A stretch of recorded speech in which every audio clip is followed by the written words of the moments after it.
Good evening. Welcome to the 6th Plenary Conference. And happy birthday, Billie Holiday, who turned 100 yesterday on April 7th. I thought it was fitting to start with her song, April in Paris. I never knew the charm of spring. I never met it face to face. I never knew my heart could sing. I never missed a warm embrace till April in Paris. Chestnuts in blossom, holiday tables under the trees. April in Paris. This is a feeling that no one can ever reprise. The Institute for New Economic Thinking focuses on ideas. New ideas and sound ideas that have ramifications for real challenges. Ideas where existing economic theory is unsatisfactory and at times provides harmful representations, as we experienced in the financial crisis of 2008. Sometimes economic theory is mute in the face of formidable challenges, and that's no better. We look for ideas where we can envision a way forward that goes beyond stale or mechanical paradigms and denigrates human beings, where wholehearted visions of society and its well-being can be brought to life. At our very first conference, at the conclusion, Tommaso Padoa-Schioppa spoke of 3 criteria that he urged INET to embrace. First, one needs resource sustainability. Second, financial sustainability. And third, social sustainability. We are in anxious times, and while there are great possibilities, the way forward is not exactly clear. In recent months, INET has narrowed and sharpened its focus on things such as the financial system architecture in the context of a system that is unanchored, what economists call radical uncertainty, where the political economy of sound governance, instabilities in credit are a constant challenge that orthodox mechanical theory does not embrace or address. In resource sustainability, one must remember that at the time of Adam Smith, water and air were plentiful and free. As large emerging countries are developing, the extreme taxing of the biosphere, particularly because of energy excesses in the developed countries and the sheer scale of the emerging countries, presents a new challenge that needs to be addressed. We also look very closely at systems of innovation, comparative analysis through time of science, of government, of the role of universities, entrepreneurs, and the capital market. These are the people making the unknown unknowns that create that unanchored, uncertain system.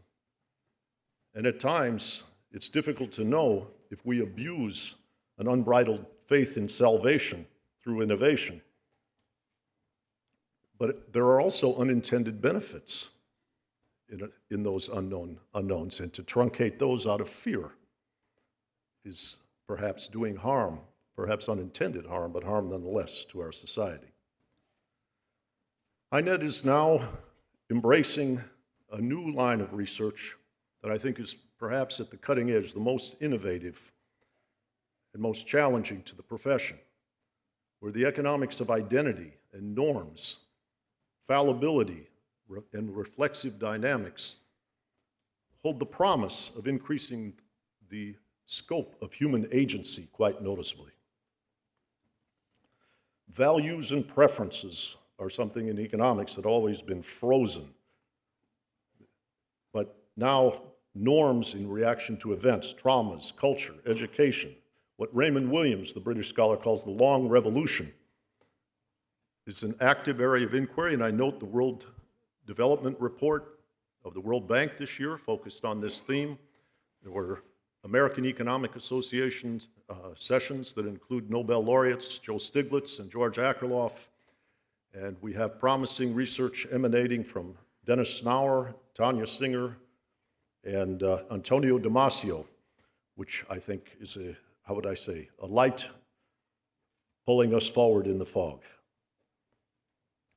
Finally is the question of distribution. Sometimes inequality brings forth vitality. Other times, and in its extremes, it brings forth social and economic instability. We look at the causes, the consequences, and the potential remedies. And all of these fields are explored in the context of fallibility and a seamless inseparability between politics and economics.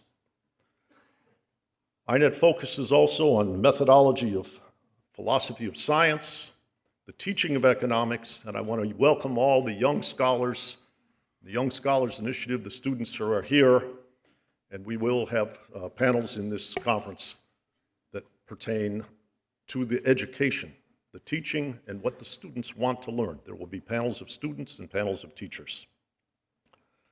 The theme of this conference on social sustainability is one that is very painful. It's what in the 19th century Britain called the social question.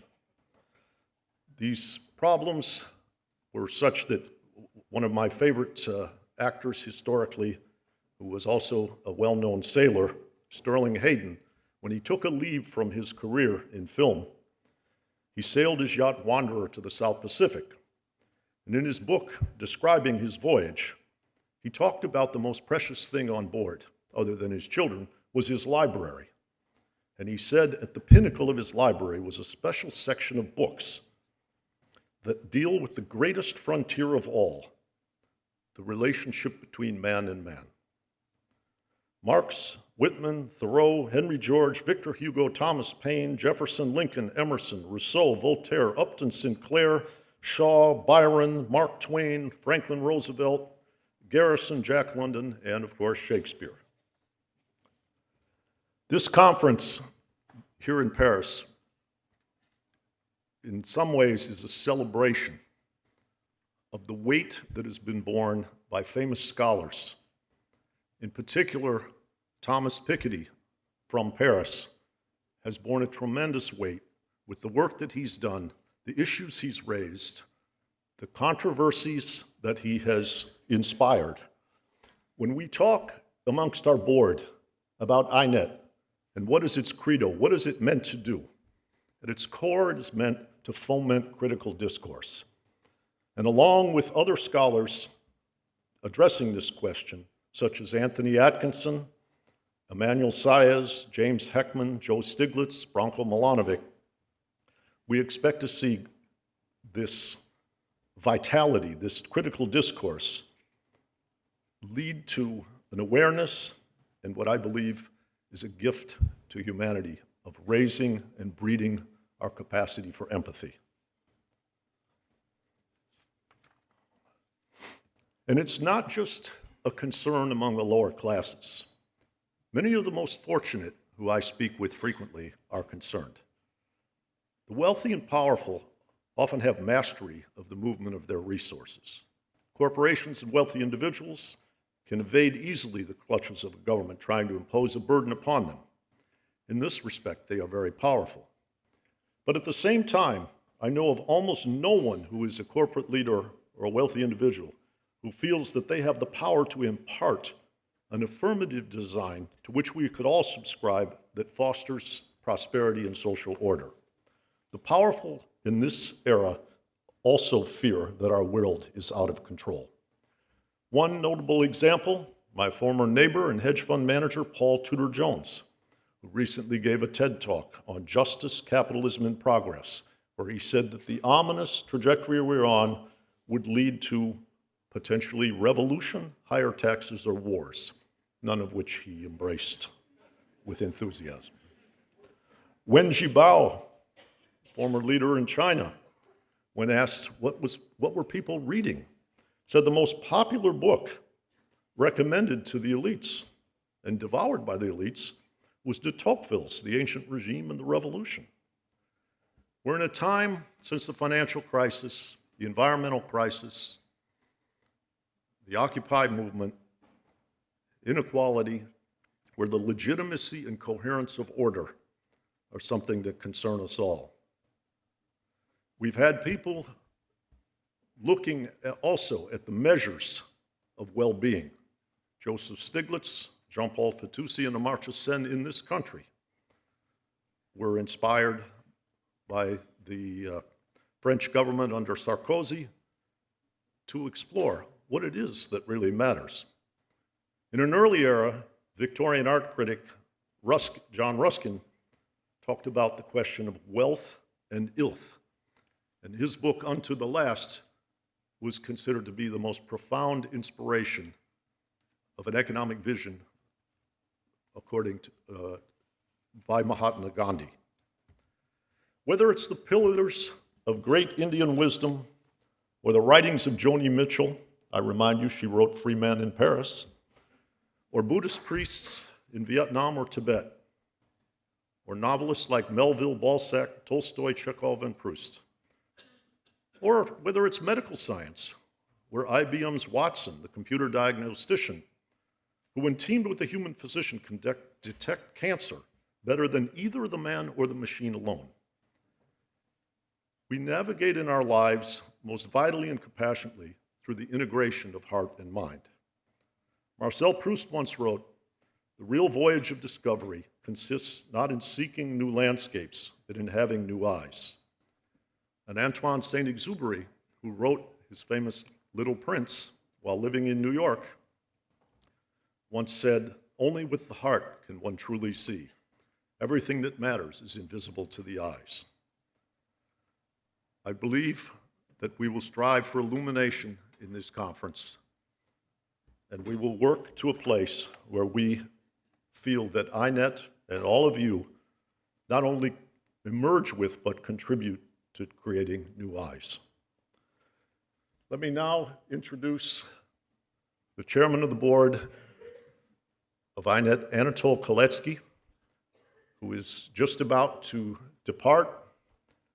And I want to say personally, in navigating from the startup to the present, you have been a tremendous ally to me. And everything that happens, everything that's going forward, you have a very, very profound imprint. I'll take the bad things. You can have the good things. Anatol.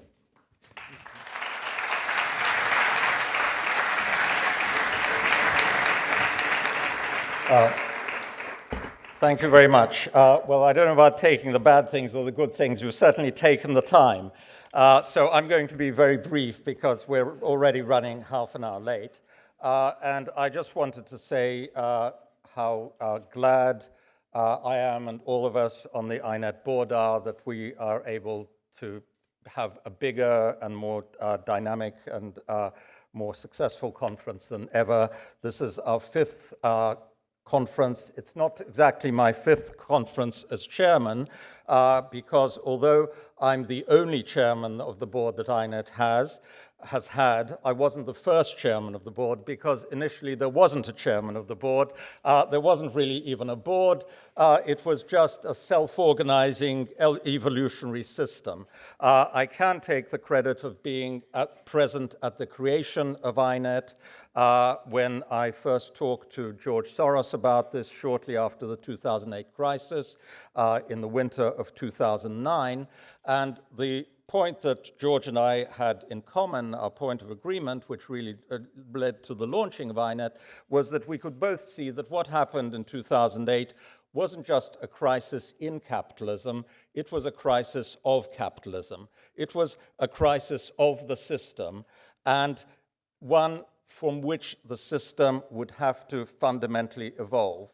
And what we also, I think, both believed was that the structure of the capitalist and free market economy was itself based on, it's really an inversion of the Marxist base superstructure idea. The structure of the real economy was standing on a base of economic ideas, of ideas about the role of the market and of the role of economics as a theory. And those ideas themselves were also part of an ideology. So you had a real economic structure standing on a base of ideas and ideology, And that structure, in turn, supported the ideas and ideology in the nice reflexive process of the kind that George often talks about. So we could see that if this was a crisis of the global capitalist system that had happened in 2008, it was also inevitably going to be a crisis of economic ideas, of economic ideology, and that this was a great opportunity to launch economics in a new direction and really on a new adventure of developing a base for a new kind of economic structure which is going to evolve, and I think which is evolving before our eyes and will continue to evolve over the coming years. Where it will go, I have no idea, but after 5 years of extraordinary exhilaration, but also exhaustion at trying to keep the pieces of INET together, I feel very privileged and very honored to be able to hand over this task to a man of the eminence of Adair Turner, Lord Adair Turner. And just before I introduce him to you, or bring him in a minute, all I wanted to say at the end is how grateful I am to Rob Johnson, to Jason, our Chief Financial Officer, to Chris, our Chief Operating Officer, to Karen, our Development Officer, and all the rest of the INET staff who have really transformed what, as I said initially, was a sort of evolutionary self-organizing soup of a few people with a few ideas 5 years ago into the organization it is today, an organization which is already changing the way people think about economics, and ultimately, I think, will have at least a role in changing the world. So with that thought, let me now hand over to the man who is going to change the world for us over the next few years as the new chairman of INET from this weekend onwards, Adair Turner. Thank you very much.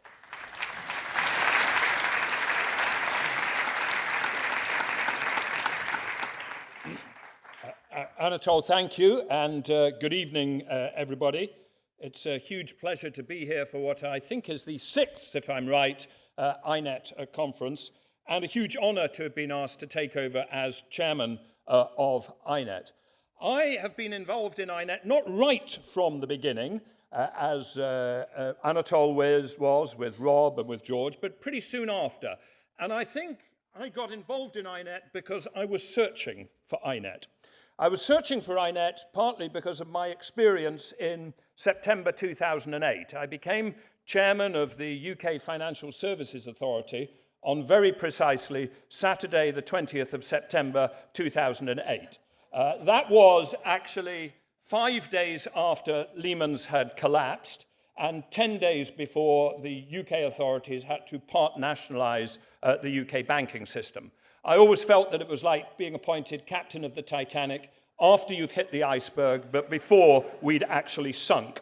But the net result of it was when the immediate problems of the autumn of 2008 were over and we'd at least stabilized the system, I was obviously interested in trying to understand what had really gone wrong. Why had we had this enormous crisis? And what I found, and what many people who had gone through that crisis found, was that most modern macroeconomics wasn't very helpful. As I tried to read ideas that would give me some idea at what had gone on, I found that I was reading people like Hayek and Keynes. I found that I was reading Friedman and Schwartz, Monetary History of the USA. I found that I was reading economic history, but that actually most modern macroeconomics, as it had developed over the previous 30 years, really didn't help us understand what has occurred. Indeed, it was worse than that. It propagated a set of theories in which it was impossible to foresee a crisis coming because the theories proved that no crisis could ever possibly occur. And that is a problem, and that is why I certainly, by 2009, was interested in where were the ideas that were going to take us forward, and therefore fascinated when I first came into contact with George Soros and understood his ideas of reflexivity, and I think George came to see me in London early on in the process, and we talked about what has occurred. And then I became aware that people like Anatole and George and Rob Johnson had got together and believed that we had to launch this exercise, this institution called INET, to really provide new economic thinking.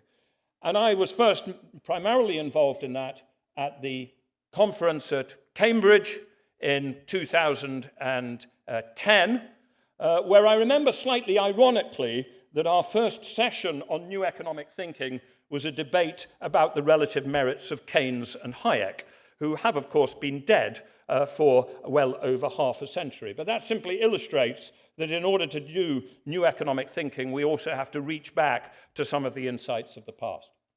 Over the last 5 years, an enormous amount has been achieved by INET.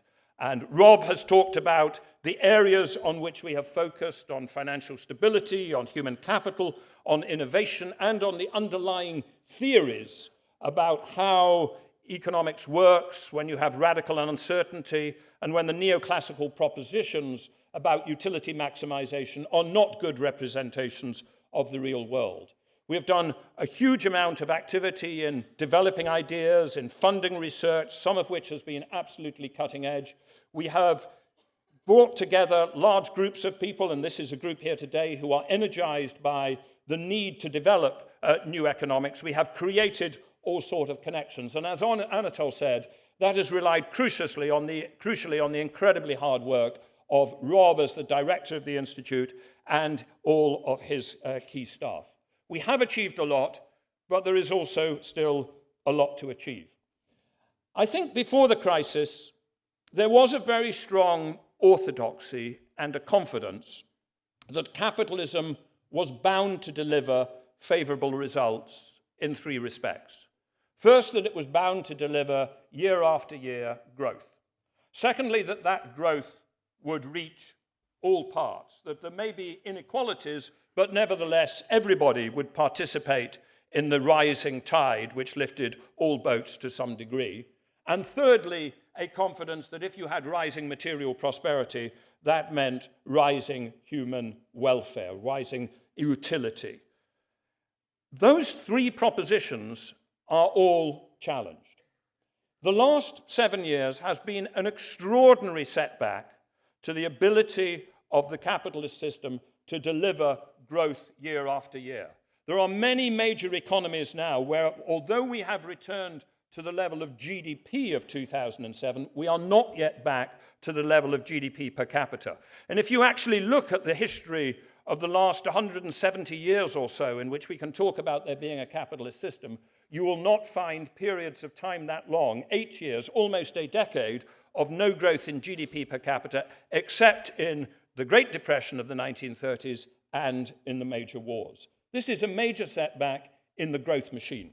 It is an even bigger setback in terms of the ability to reach all groups within society. We now have in America the bottom quartile of the population who have essentially achieved no increase in real income for about 30 years, and increasingly over the last 15 years or so, that phenomenon of rising inequality has become more general. And finally, we are less certain these days that even if we do deliver simple material prosperity, that that necessarily translates into quality of life, quality of environment, and we are increasingly aware of the dangers that growth can bring with us. So there is much more to do, and as we go forward, INET is going to have to think about how we take the resources that we've got, which have come from our donors and the donors whom we hope to attract in the past. We need to take those resources and focus them to achieve maximum effect. We need to get the balance right between basic fundamental new ideas in economics and the applicability of that to policies which will really change the world. So we undoubtedly have much more to do. But what we will do will undoubtedly also build on what has gone before. So I am pleased to say that this, my new appointment, has not been a coup. It is, as they say in various political environments, a peaceful and orderly transfer of power. And I am very glad to have been involved in this peacefully and transfer orderly of power, though not really power, because I don't think the chairman actually has power. I think there is a degree of herding cats to the extraordinarily energetic system, which is INET as an institution and INET as a wider community. So there will be both change and the need to focus, and also a great deal of continuity. And one of the most important elements of continuity will, of course, be the support of our founder donors and above all of our very first donor, George Soros. And I'd now like to hand over to Rob to say a brief introduction to George this evening. Thank you very much indeed.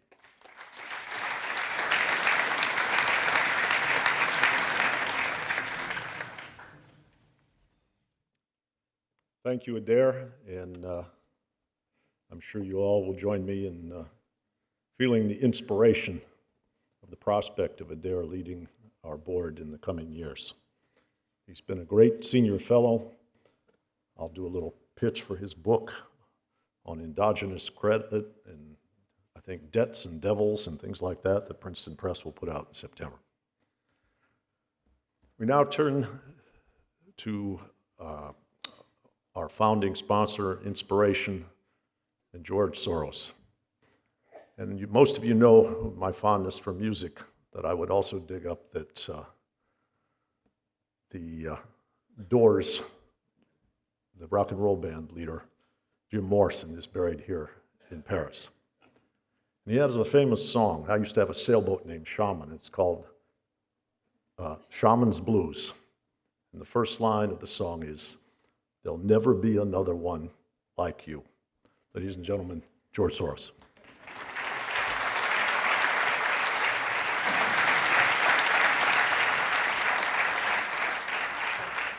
Well, it gives me really great pleasure and pride to participate in the opening of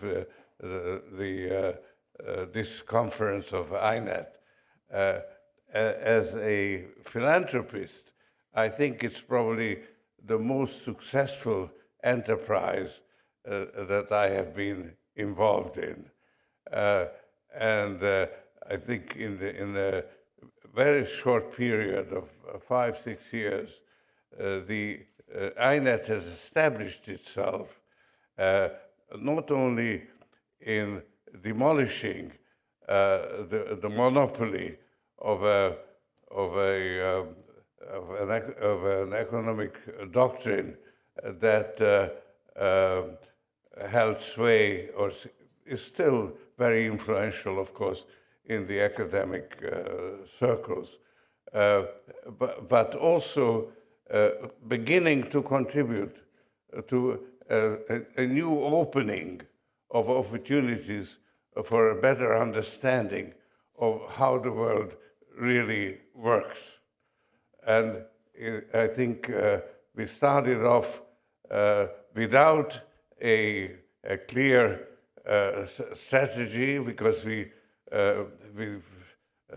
sort of plunged into the radical uncertainty that we were facing, and we were practicing decision-making in that spirit. And I think we have in these let's say 5 years, a little over 5 years, established INET as a real path breaker that is now beginning to bring new insights, producing results that were not possible without demolishing the monopoly that a false doctrine was holding. And now I think we are entering as an institution a new phase with Adair Turner as the chairman in building the institution, narrowing, articulating the strategy that we have evolved in practice. Because we had earlier today a very interesting meeting about bringing humanity into economics, and it turned out we discussed all the issues that INET is already involved in, and the task that is going to face in the future. So it's going to be a new phase, and I hope that it will continue to produce new economic thinking until perhaps at some future date we'll run out of new ideas and become the orthodoxy that will need somebody else to demolish us. So I don't want to take up any more time because I think you have heard a lot of interesting things already, and we are now looking forward to a very interesting debate, which is already something that has evolved in the course of the last few years. Thank you.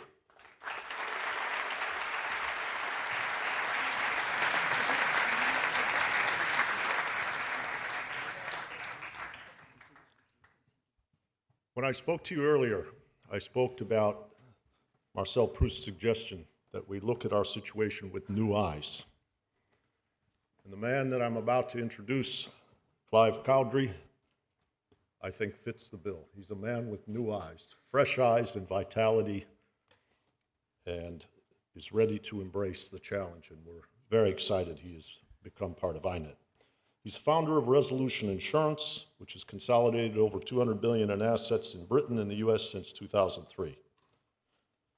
Resolution has devoted, since its formation, over half of its profits and capital gains to a foundation called the Resolution Foundation, which is an independent social and economic research organization, and it's now widely seen as the leading authority in Britain on low earners and policy responses required to lift the living standards. Over its first decades, the Resolution Foundation has successfully created a public and political recognition of what it terms the squeezed middle. With this month's general election in Britain upon us, the candidates appear to all be resonating with responses on ways to address these needs. Resolution, in its first 10 years, has had a tremendous impact. Resolution recently became an INET partner last year, launching the Employment, Equity, and Growth Program at INET at Oxford. Ladies and gentlemen, please welcome Clive Cowdery.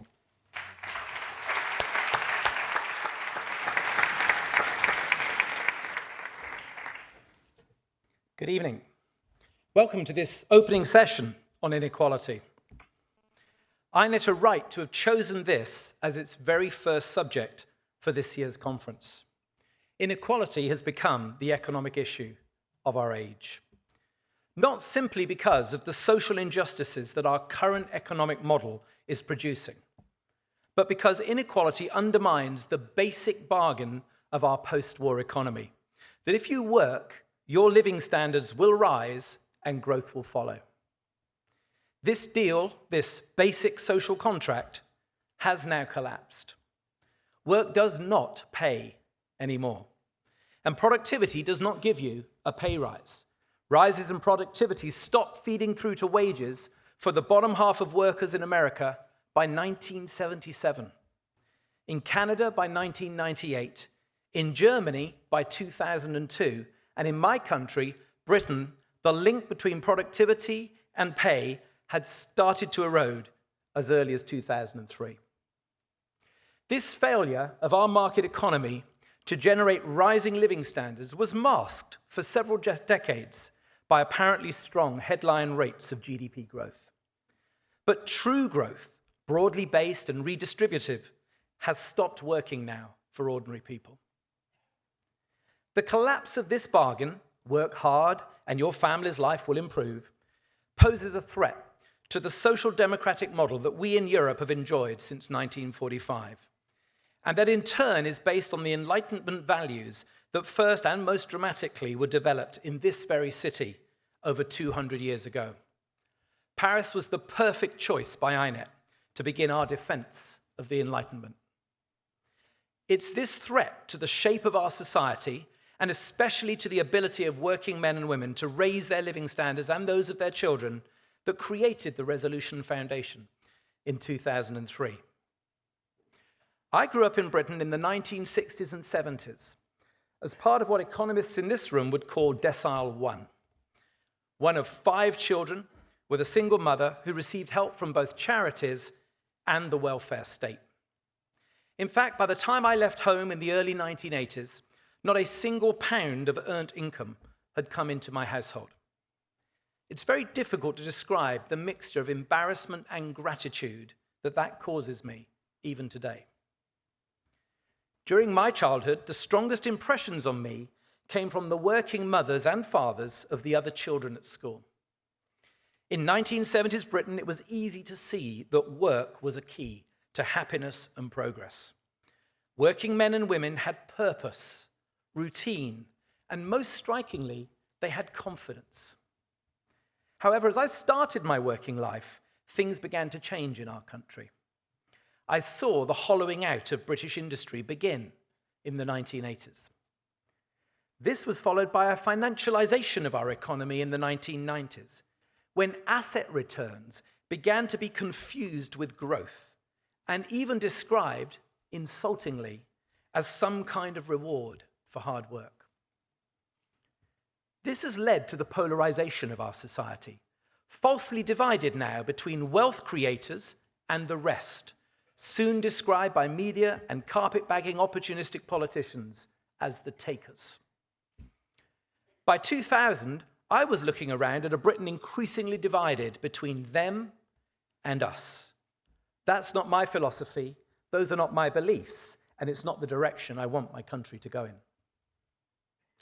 Britain's most famous liberal philosopher was John Stuart Mill. In 1865, he said in his most famous book on Liberté, "The private landowner, or today's owner of assets, and the welfare recipient are morally equal, for they both derive their living from the sweat of another man's brow." It's this overlooked group today, the workers, that are more essential to our prosperity than entrepreneurs or so-called wealth creators. It's to give a voice to low and middle earners and to grow their share of national income that defines Resolution's purpose. But 10 years into our battle, I have come to a sober conclusion. We have won battles around wages, childcare, and other support mechanisms for working people, but we're losing the war. Small adjustments are not cutting it anymore. The problem is the model itself. Until we have an economic model that replaces the current winner-takes-all, rigged insider economy, no real progress towards equality will be made. And that's why I came here tonight, to issue a call to arms, to ask you, the economics profession, to make this your most urgent priority. Research and lobbying groups like Resolution can only take things so far. We can raise awareness, we can push for policy changes, but it's all just triage until the real remedy, a model for inclusive growth, can be developed and gain wide acceptance. And the credibility that's necessary to influence the central bankers and policymakers of the next decade can only come from you, the economics profession at large, as convened and given voice, direction, and assistance by INET. A model that works for workers will need to address head-on some huge challenges. And as you start your work, we will need to be careful not to just wish these challenges away or hope that the world will somehow become kinder and gentler if left to itself. It will not. We know that's not true. We need answers to 3 obstacles, so big that they're often mentioned with some kind of shrug of inevitability. What can we do in the face of these apparently irresistible global forces? These challenges are, number 1, the impact of globalization and technology and the hollowing out of skilled jobs that follows across Western democracies. 2, the asset economy, with its inbuilt accretion of wealth flowing to the few rather than the many, exactly the form of upward subsidy that John Stuart Mill critiqued. And third, and most importantly, the power imbalance between workers and the owners of capital, which is protected by our political and corporate systems of governance. Share buybacks for shareholders and low pay for everyone else is just one example of this unequal power bargain at work. Now, INET have excelled themselves in convening three of the world's thinkers most involved in this quest for a new and better model to start this debate off tonight. We have Angel Gurria, who as Secretary General of the OECD, has increased that organization's focus on inequality. Thomas Piketty, whose work on the upward flow of asset returns has shifted the debate dramatically during the past 2 years. And Professor Joe Stiglitz, who for over a quarter of a century has been patiently explaining to us that the trickle-down model is truly some form of voodoo economics. We will hear from each of them now, and we will then share in a debate, as well as, if time allows, take questions from the room. Sadly, we're going to be unable to keep the Secretary General with us tonight as he has another speaking engagement, but I will coordinate questions between Mr. Piketty and Professor Stiglitz, including, in addition to the discussion on the stage, if you have some careful, succinct questions you'd like me to put to them, please do raise your hand at the appropriate moment. Thank you in advance for your focus on the quest for a new inclusive economic model to guide policymakers in the next decade. Your focus both during this conference, but also in your professional work and the career choices that you take once this conference ends. I'll be back to coordinate questions. I hand you now to the Secretary General.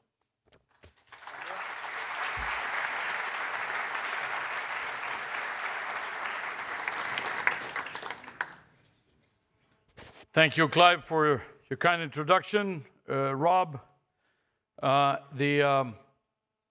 Anatole, and Adair, the recently anointed, and of course, George Soros, thank you for your invitation. It's great that we're hosting the INET this year at the OECD. It's a very good privilege. It's a very great pleasure, especially because you chose to call it Liberté, égalité et fragilité. Most appropriate. Now, we at the OECD some time ago launched an exercise called NIC, New Approaches to Economic Challenges, precisely to take a hard look, like the INET, to what happened in the crisis, why we didn't see the train coming, you know, it was, or why we didn't do anything about it because it was going choo, choo, choo, you know, just everybody knew it was coming, but somehow we stayed on the rails having a picnic or something. And then it came and just washed us through. And the consequence, we're still living with them. Now, in fact, it was in 2008, we had already been working on inequality. Inequality started before the crisis. The trends were very clear. They were moving very clearly in the wrong direction. But by 2008, we were ready to come out with the first opus, and that we called it Growing Unequal with a question mark. Well, the problem is we very soon removed the question mark. The brutality of the numbers was very obvious, and you know, nothing like a good crisis to exacerbate inequality. And we had as good as they come, huh? So we have seen the numbers get worse. Well, 3 years later, we removed the question mark, and we called it Divided We Stand. The subtitle was Why Inequality Keeps Rising. The study showed how megatrends such as technological change, which Clive alluded to, were combining with policies that ignored the distributional effects to create a sort of permanent, perfect storm of rising inequalities. Advances in technology have been a key driver of growth, but those with low skills have been clearly left behind. Now, later this year, we'll release our next major review about the inequality. Mostly, it will be focused on the labor market and how the labor market is a very clear source of these inequalities. And I'd love to tell you that this time the message is more positive, that countries managed to get their social and economic goals aligned, that inequality is finally starting to fall. Alas, this is not the case. Not the case. The gap between the rich and the poor widened in many countries throughout the crisis, has continued to grow in what after the crisis, we're still in the crisis in many places, but I'd say in this period where we seem to be getting out of it. Today in the OECD area, the average income of the richest 10% of the population is 10 times that of the poorest. These are averages, of course.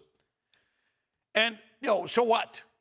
Well, the problem is in the 80s, it was 7 times. And in the 90s, it was 8 times. So it has grown by 40% or by 30% in the last 20 years, 25 years. One generation, it grew by about 30%. That's without the crisis. Now, it exacerbated during the crisis.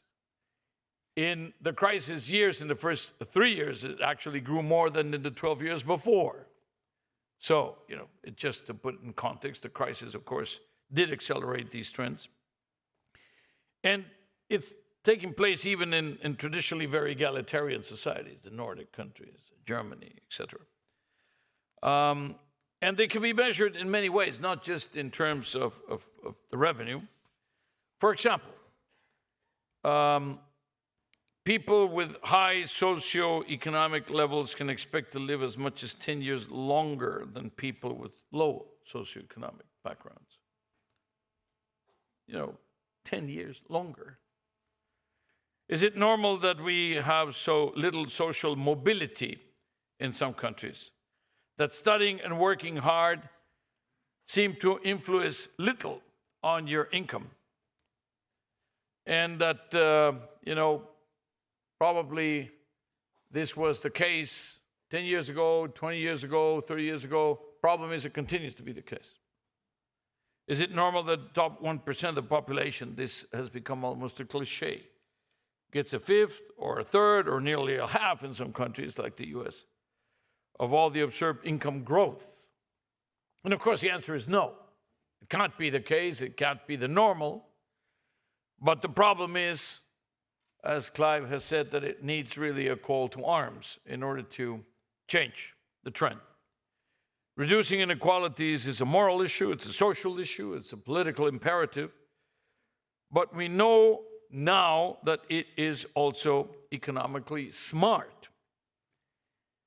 Our latest analysis shows that growth, which is so unequally distributed, is not sustainable, because high levels of inequality also harm long-term economic growth. Actually, it's a relationship between the level of increase of the Gini and the impact on growth over the medium and long term. Income disparities, in particular at the bottom 40% of the income ladder, can hold back economic growth because they limit the ability of young people from poor socioeconomic backgrounds to invest in their human capital and in their skills. It affects their capacity to find productive and rewarding jobs and fully engage with society. Inequality has thus become a drag on economic growth.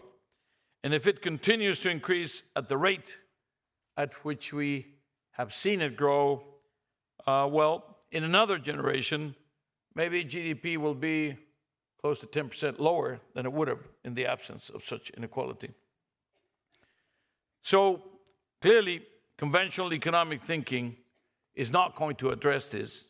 The numbers have gotten bleaker, bigger, faster, and are having a much greater impact than we thought. For some time, we thought inequality was not only natural, but always desirable. The only problem is it just got out of hand, too big, and we did not have the brakes, we did not have the mechanisms in order to be able to moderate it. So we must break the policy mold, develop new models of inclusive growth. And then here, this is capital letters. Inclusive growth is, of course, the answer to inequalities. It's about policies with inclusive growth. We need a new policy mix to boost the participation of women, of migrants, of people with disabilities in economic activity, to guarantee access to quality education, regardless of economic background, and to ensure the rich pay their fair share of taxes, and that fiscal policy functions as an effective social equalizer.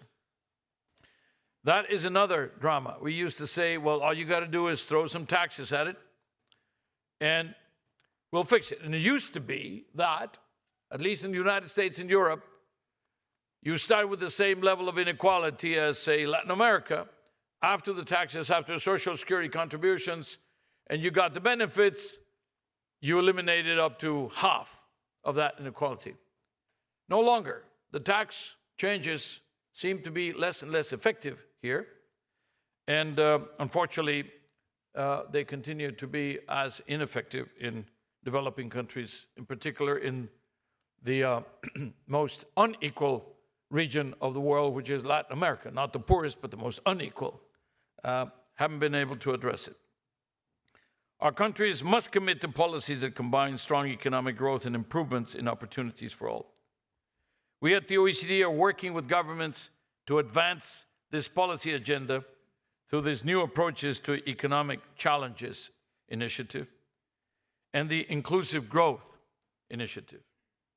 We're trying to design a new framework for governance to assess how policies impact different social groups, different ways, level the playing field, and create better opportunities for the bottom 70, 80, or 90% of our societies, because in some cases, the polarization has been such that it's capturing such large segments of the population.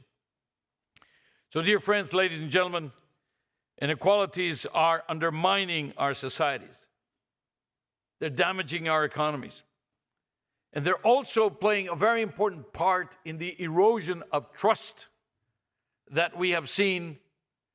In the erosion of trust on what? Well, of everything we built in 100 years, and presidents, prime ministers, ministers, political parties, banks, multinationals, even international organizations, except the OECD, of course. No.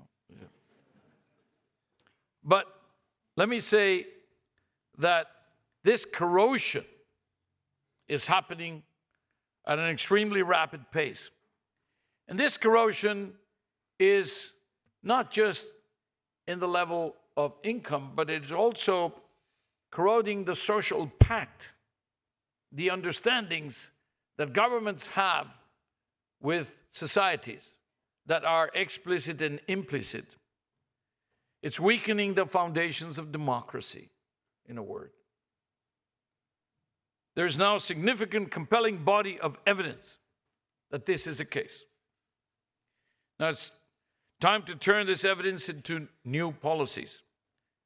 Time to turn economics into an effective tool for inclusion. Time to redesign the rules of the game, to redistribute opportunities and broadly share the benefits of a more resilient, more inclusive, more sustainable growth. The OECD stands ready to keep working hard, to keep confronting conventional thinking, searching for new paths, identifying best practices in partnership with exemplary institutions like INET to promote better policies for better lives. Thank you very much.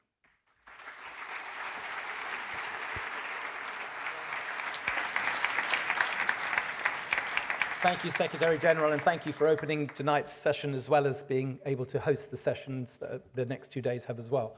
Thomas Piketty.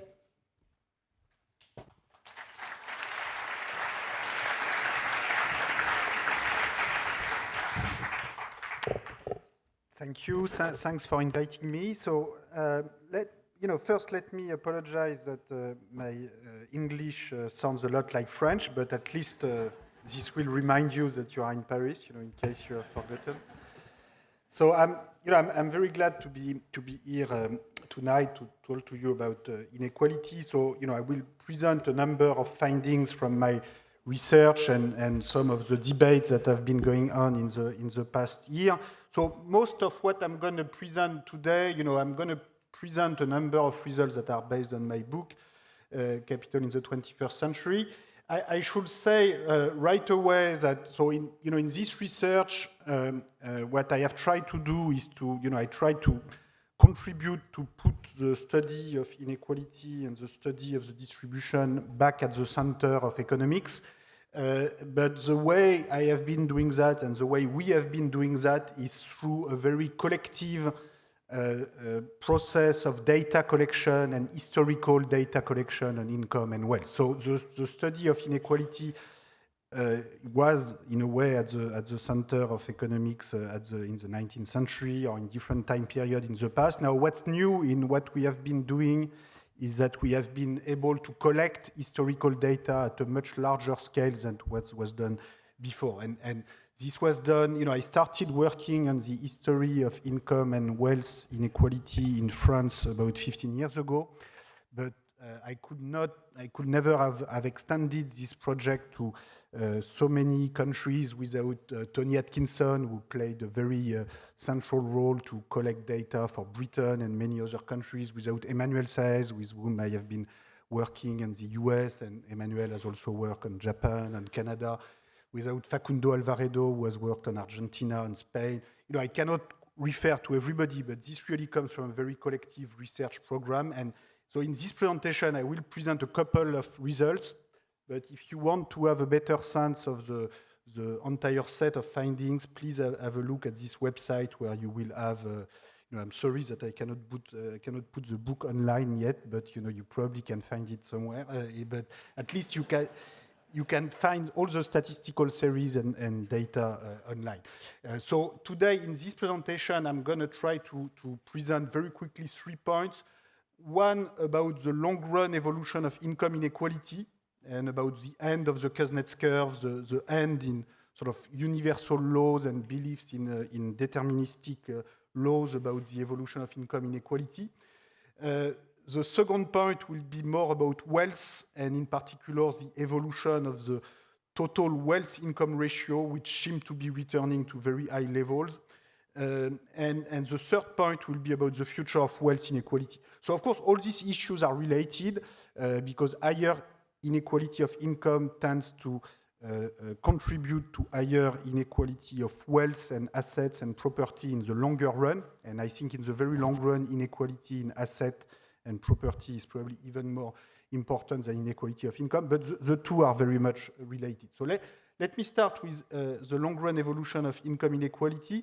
So most of the data that we have collected on income inequality comes from this database, the World Top Income Database. So all the countries in red are already in the database. The countries in blue are joining the database. So this work would not have been possible, without over 20 researchers and without a number of funders, including INET, which has been contributed to the financing of this work over the past, 5 or 6 years. We have other funders. We always need more money because this is costly to extend the data collection process to more countries.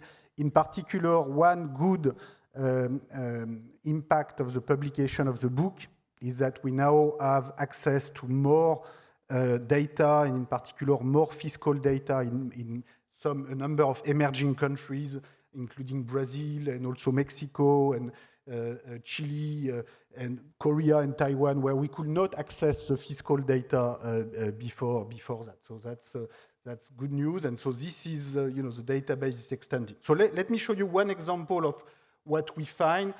So I will present a number of facts about inequality in the long run. You can have, I will present 3 facts, one about income inequality, one about wealth inequality, one about wealth income ratio. These 3 facts are presented in this paper that was published in Science with Emmanuel Saez in 2014. So this is a 5-page long paper. So if you don't want to read my book, you know that this is a good thing with real science, is that they want you to be short. And so in science, they wanted a 5-page paper. So this is a 5-page paper. And I will show you 3 facts from this, coming from this 5-page paper. So fact number 1.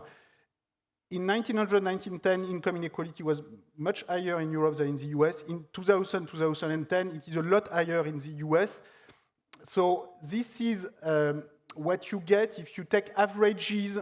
So here I am showing you decennial averages so that we can focus on very long-run evolution. And so you can see that the top 10% income share in the US has increased a lot starting around 1970, 1980. And it used to be, in the post-war period, fairly close to the European average. So what Europe means on this graph is the GDP-weighted average of Germany, France, Britain, Italy, and Sweden. So it's not quite Europe, but it's a very big part of Western Europe, at least. And you have similar evolution in most continental European countries, at least. So let's call it Europe for simplicity. And so you can see that you have this very different evolution in Europe and the US. You have a rising inequality in Europe as well, but it is much less strong than in the US. Now, if you look at the annual evolution for the US, so this is the same graph as before, except that now I'm showing you the annual series instead of the decennial averages. So both are useful. You know, with the decennial averages, you focus on the very long-run trend. Now, if you look at the annual series, the history of inequality is much more chaotic at the annual level, in particular because of capital gains and the stock market. So you can see, you know, in 2001 and 2, or 2008 and 9, this is not a good time to make capital gains. So this is not a good time to sell your equity, make capital gains. It's not a good time for very large bonuses also. But then after the crisis, you can see that the long-run trend seems to continue. Okay, so even if you take away the capital gains entirely, you still have, a very strong trend. And when you put the capital gain, so you can see 2012, which is the latest point on this graph, is a little bit above 2007, which was on the eve of the crisis, and which was itself a little bit above 1928, which was the previous highest point in the century. So of course, when you see this graph, you see that the long-run evolution of inequality, involves very different movements. So the big decline in inequality in the first half of the century was what Kuznets found in the 1950s. So Kuznets was the first economist to compute GDP series for the US, and he was also the first economist to compute income inequality series by using the same income tax data that we did. So we confirmed the Kuznets findings. He didn't have Excel, but he did the computation right. The only difference is that we have many more years of data. So Kuznets was writing in the 50s, so he had a very optimistic view of the world, the idea of a Kuznets curve, a natural decline in inequality in advanced stages of development, and then a stabilization, which is indeed what we had in the 50s, 60s, 70s. So when you have a stabilization of the share of total income going here to the top 10%, it means that everybody benefits from growth in the same proportion. If you have 2% or 3% growth rate in 1960 or 1970, a stable top 10% share means that you take the average income of the top 10% or the average income of the bottom 90, they all grow at 2 or 3%. So, you have rich people, poor people, but everybody is going up at the same speed. So in a way, all what you care about is to have more growth. This stabilization is the sort of post-war ideal of balanced growth. And this was right at the time, except that, starting in the 1980, you have a very different evolution. So when you go from 1/3 of total income to the top 10 to over 1/2 of total income to the top 10, these are serious numbers. It's no more than just a few individuals who are getting very rich, which, after all, if it's just a few football players, nobody cares. But if it's a significant share from a macroeconomic viewpoint of national income, then it's a different story, because it means that a huge part of the growth over this period was in effect absorbed by the top 10%. And with many people now, I think, agree that this contributed not only to the stagnation of median household income, but also to the rise of household debt and to the fragilization of the financial system itself. So how do you explain such an evolution? So what's interesting, so let's return to the Europe-US comparison, is that you have different evolution in different countries. So this is Europe-US. This is Japan. So you see Japan is in between Europe and the US. So that's interesting because these are the three parts of the developed world. And you can see that you have fairly different evolution. Well, you have rising inequality everywhere, that's true, but with very different proportions. So how do you explain this? Well, you cannot just blame globalization, because globalization happened not only in the US, but also in Japan, also in Europe. So, the idea that this is all due to globalization and, China enters the world labor market, this is putting pressure on the low-skill labor force in developed countries. I'm not saying that's not part of the story, but this cannot be the entire story, otherwise you would have the same evolution everywhere. So you need country-specific explanation, country-specific institutions and policies that play the role. And by and large, clearly the labor market institutions, the educational institutions, the social systems, the fiscal system in the US has contributed to rising inequality much more than in Europe and in Japan. So let me take a couple of examples, but generally speaking, the rise in US inequality in recent decades is mostly due to rising inequality of labor income, although rising inequality of wealth is becoming a bigger and bigger issue now. This is due to a mixture of reasons: changing supply and demand of skill, race between education and technology, globalization, more unequal access to skill in the US, rising tuition, insufficient public investment in the education system. Also, unprecedented rise of top managerial compensation in the US, which is very difficult to explain just on the basis of performance or productivity, and certainly changing incentives, changing corporate government system, a very large cut in top income tax rate in the US contributed to a huge unprecedented rise in top managerial compensation. Falling minimum wage in the US and more generally a declining role of unions played a big role, and in some countries the minimum wage sort of compensated partly the decline of union. In countries like the US, certainly it exacerbated the evolution. So the general conclusion is that there's a whole set of institutions and policy which matter and which allow broader groups in society to benefit from globalization or to lose from globalization. So just to give one graph which is taken from my book, which I find quite striking, which is the evolution of the minimum wage in France and the US. So this is the real value of the minimum wage expressed in dollars or euros of 2013. And so the scale for France is on the left-hand side in euros. The scale for the US is on the right-hand side, but 1 euro is $1.2, so it's roughly the same purchasing power for both scales. Okay? So you can compare the purchasing power. Now you can see that minimum wage has increased a lot in France. Some people will say that it is too high today because of the very high payroll tax. It's another issue, but I think certainly it is too low in the US. It's quite striking to see that the purchasing power of the minimum wage, the federal minimum wage in the US today is $7.2 per hour. This is less than the $10 per hour that you had in the late 1960s. And this is quite unusual for a country to have a decline in the absolute value of the minimum wage over half a century. Okay? And at that time, in the 60s, the unemployment rate was not higher than what it is today. So, the people were employed, but with higher wages, everybody was than today. So this is quite unusual, and this kind of change in policy matters. I want to show you this graph about unequal access to higher education in the US, which I find quite striking. This comes from research by Emmanuel Saez and Rash Shetty. You have the parental income rank on the horizontal axis, and you have the proportion of children attending college. So this is for today. This was observed around 2010. So now you almost have the 45-degree line. So you go almost from 0 to 100%. Well, not quite. If your parents are very poor, you still have a 20% chance to go to college. And if your parents are very rich, you have a 90% chance. So it doesn't quite go from 0 to 100, but still, it's quite striking.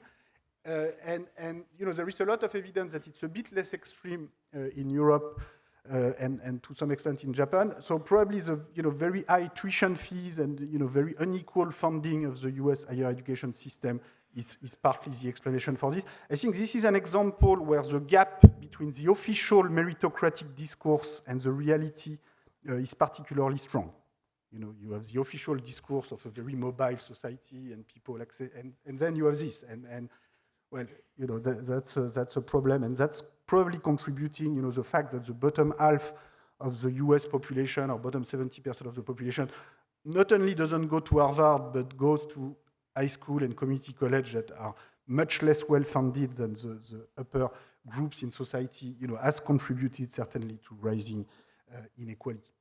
So, there's another statistic that I give in the book, which is that the average income of the parents of Harvard undergrad right now corresponds to the average income of the top 2% of the US distribution of family income, which doesn't mean that nobody comes from the lower groups, but this means that the people who come from below the top 2 are sufficiently few, and the people who come from the top 2 are sufficiently high within the top 2, that the overall average is as if the students had all been picked at random within the top 2, which again, creates a feeling that, yes, sometimes you have a big gap between the official discourse and the reality. So I think it's, in every country, not only in the US, but also in France, you have very strong claims about the equal opportunity and the fact that we have a very, very meritocratic system. And then you have the reality, which huge gap between what we claim and the reality. So I think it's important to put this kind of claims under public scrutiny, to collect data and to put this on the bright light, and then we can have a more informed democratic discussion about this. So let me accelerate a little bit because I've spent a lot of time on this first point. Let me summarize quickly the other 2 points I would like to make, which are more about the long-run evolution of wealth than about the long-run evolution of labor income. My second point is about what I call in the book the return of a patrimonial or wealth-based society. That's particularly strong in Europe and Japan, and where wealth to income ratios seem to be returning to very high levels.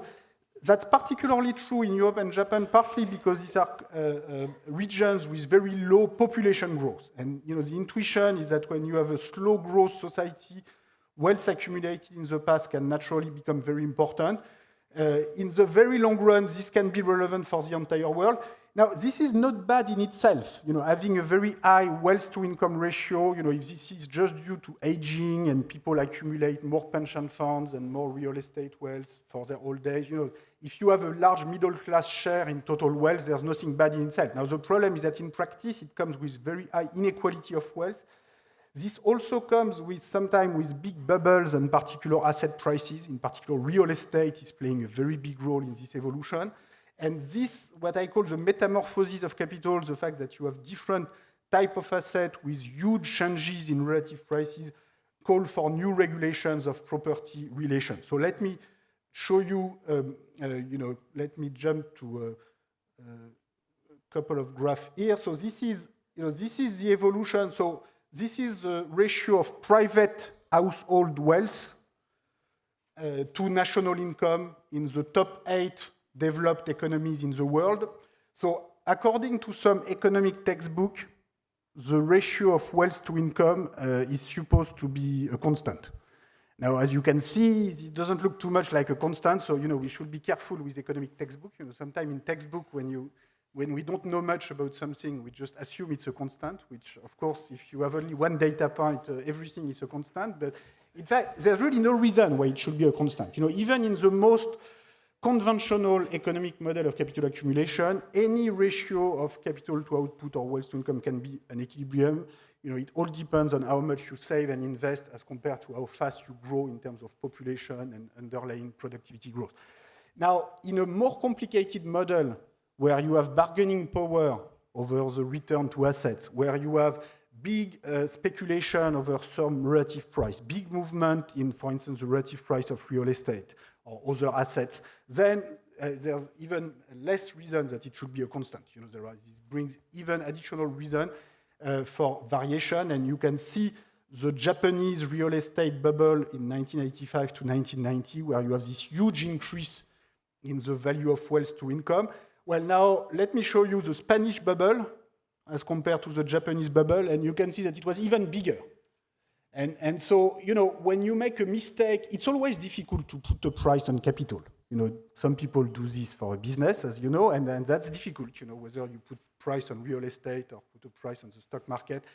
My point is that making a 10% mistake on the price of asset is a lot more dangerous for the real economy when you have a ratio of wealth to income that's 7 or 8 years of GDP, like in Spain in 2007, than when you have a ratio of 2 or 3 years back in 1970. So having a high wealth to income ratio is not bad in itself. It could come with aging, with if you have a big middle class share in total wealth, it's not a problem, except that it calls for new regulation, and in particular, prudential regulation of bubbles. Probably the European Central Bank should have calmed down the process in Spain much before. And so this kind of data maybe can help. Also, this has consequences not only for prudential regulation, but also for the access to property. When you have this very high value of wealth to income, and in particular real estate price to income, it means that it's very difficult for the new generation, for the young, to access property if you don't have family wealth. Okay, so in Spain or Italy or France or most European countries, also in Japan, if you don't have family wealth, accessing property just with your labor income is much more difficult at the end of the period, at the beginning of the period. So this has very strong consequences for mobility of wealth.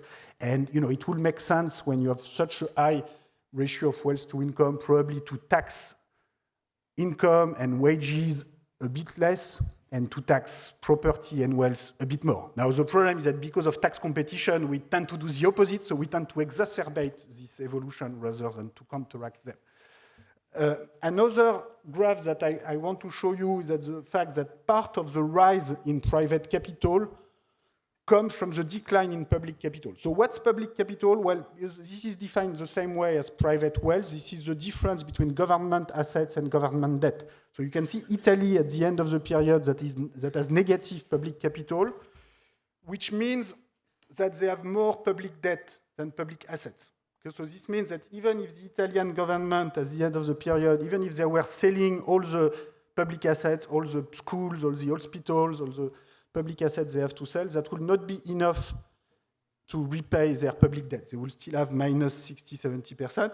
Now, Italy is interesting because it is also, they are at the bottom of the class for public capital, but they are at the top of the class for private capital. And of course, this is very much consistent because it is the Italian households that have bought the public debt and the privatized public assets that have been sold by the Italian government over the years. So you have more private capital just because the public capital is lower. Now, that's only part of the increase in private capital. You can see in the case of Italy, I don't know if you can read this, but the increase in private capital has been of over 4 years of national income, whereas the decline in public capital has been only 1 year. So if you want, this transfer from public to private wealth explains only 1/4 of the increase in private wealth, which is a lot, but still it's only 1/4.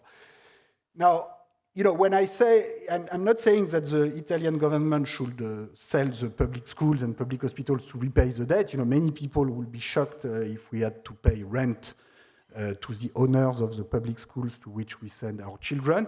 But what I want to stress is that in a way, this is already what we are doing. Because when you have a public debt that's bigger than the value of your public assets, in effect, you can end up paying in interest payment more than what you would pay in rent to the owners of the public assets. So this is a bit more abstract operation because this goes through the financial intermediation system. But in the end, if you take a country like Italy right now, they are repaying between 5 and 6% of GDP in interest payment each year, and the total budget going to their entire university system is about 1% of GDP. So is this the right way to prepare the future and to invest in the young generation? I'm not so sure. And if you look at the history of public debt, France and Germany, they had 200% of GDP in public debt in 1945, so much more than Italy today and even more than Greece today. And of course, they never repaid it. In 1955, they were down to 20% of GDP in public debt. And it's not because they had huge budget surplus between 1945 and 1955. It's because they had a lot of inflation, they had debt restructuring, you had the post-war debt agreement. And this is what allowed the French and German government to invest in growth in the 50s, 60s, 70s, to invest in public infrastructure, invest in education, health. And it's a bit ironical, or it's at least a clear example of historical amnesia that these same countries are now asking Italy and Southern Europe, and are asking themselves, because they are mistreating Southern Europe, but they are also mistreating themselves, to repay this just by accumulating budget surplus years after years, which, as we know, will take forever. So I guess I have already used most of my time, so I'm not going to present all of this. The future of wealth inequality, let me just conclude by saying that the gap between the average rate of return to capital and the growth rate might not be huge, but not everybody gets the same rate of return. And probably financial deregulation has contributed to increased also inequality in access to different financial rate of return. Just to give you an example, the data we have on wealth suggests that top wealth groups are growing much faster than average wealth. So this comes from the Forbes rankings, which is not, I should say right away, it's not particularly reliable data, and it's a way, it's sad that we live at a time where we have to read magazines to learn about wealth. I would prefer to read OECD publication, or I should not say that because Secretary General is away, but I know the OECD is trying, and the IMF is trying, and Eurostat is trying, but in the end, with the household surveys that they are organizing to measure inequality and distribution, they are not really able to come with good measures, in particular for wealth distribution. And part of the reason is because we don't have the administrative data, the tax system, the automatic transmission on cross-border financial assets, which for many years were opposed by developed countries' government, and also by a number of international organizations, including the IMF and the OECD. So now everybody says to be in favor of transparency and automatic transmission of bank information, but the truth is that we've not seen it yet. And so we have to do with what we have, and this kind of Forbes data suggests that the top wealth are rising much, much faster than average wage, which of course cannot continue forever. Otherwise, the share of world wealth going to very top groups will go to 100%, which I think everybody would agree is too much. And so I'm not saying this will go to 100%. This will certainly stop much before that. Where will it stop exactly? Nobody knows. And that's, I think, a problem in itself.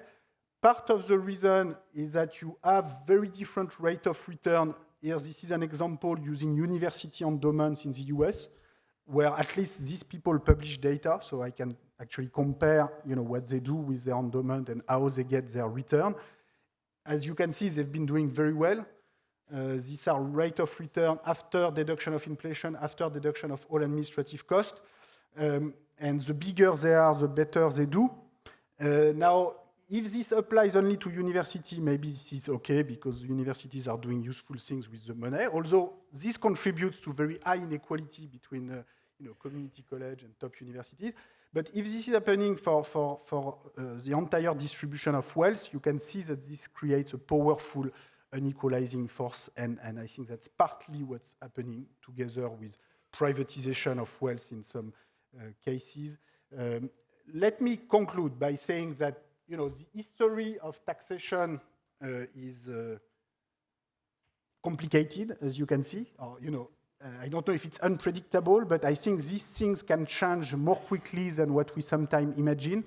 A century ago, there was no income tax, and many people, including in the US, were saying that the income tax would never happen. And indeed, the Constitution in the US made it impossible to happen until 1913.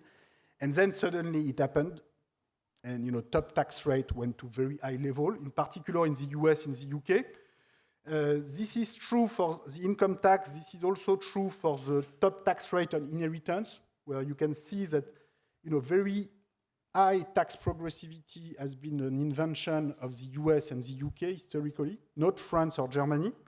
The only time where you have very high tax rate in Germany in between 1946 and 1948, and you can see also on the previous graph for income, you see 1946 to 1948 in Germany, you have 90%.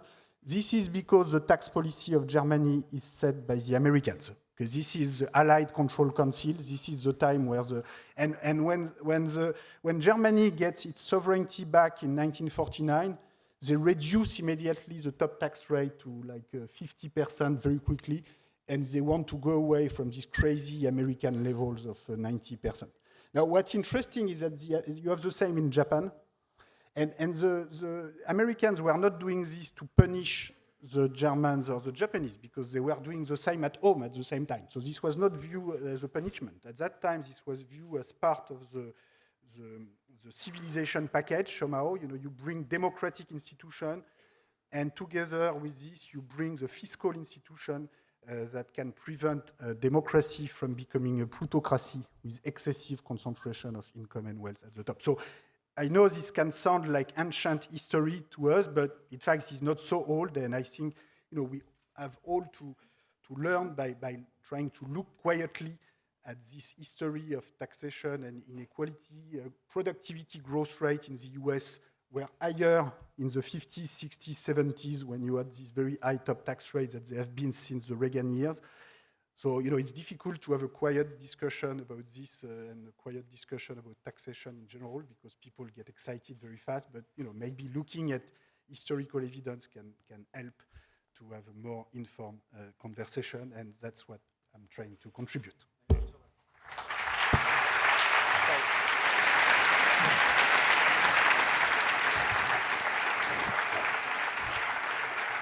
We have one more speaker tonight, Professor Joe Stiglitz. During the 10 minutes that Joe's just going to give us an overview of the key themes, if you do have any questions you'd like to address to either Thomas or Joe, please think about that question.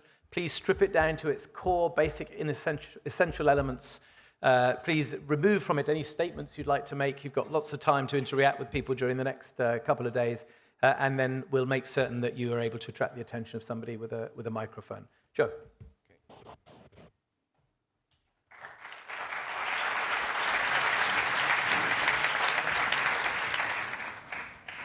Well, thank you very much for this opportunity to be here.